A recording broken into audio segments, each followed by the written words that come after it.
চাকরির ক্ষেত্রে কোনো ধরনের কোটা থাকবে না। চাকরির ক্ষেত্রে কমিটির মাধ্যমে, বাণিজ্যের মাধ্যমে কোনো চাকরি হবে না।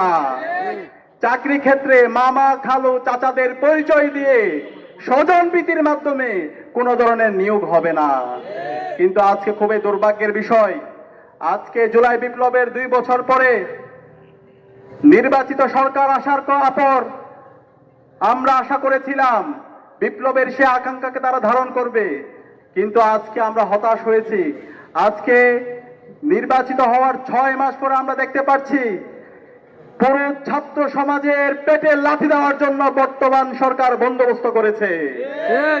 আমরা দেখতে পেয়েছি গত 3 আগস্ট শিক্ষামন্ত্রীর নেতৃত্বে একটি প্রজ্ঞাপন হয়েছে। সেই প্রজ্ঞাপন আমরা দেখতে পেয়েছি এখন থেকে সকল বেসরকারি স্কুল কলেজের যে নিয়োগের সুপারিশ করবে স্কুল কলেজের ম্যানেজিং কমিটি। এনটিআরসি আর কোন ধরনের সুপারিশ করবে না। এনটিআরসি শুধু আপনাকে একটা সার্টিফিকেট দিবে।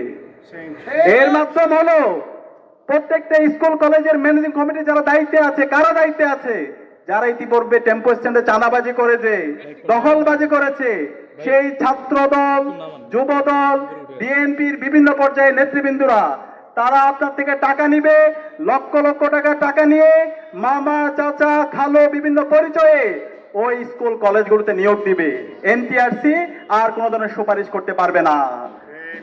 একটা জাতির জন্য লজ্জা, পুরো জাতিকে, শিক্ষা ব্যবস্থাকে, মেধাকে এই বিএনপি সরকার, তারেক জিয়া সরকার তারা ধ্বংস করে দিতে চায়।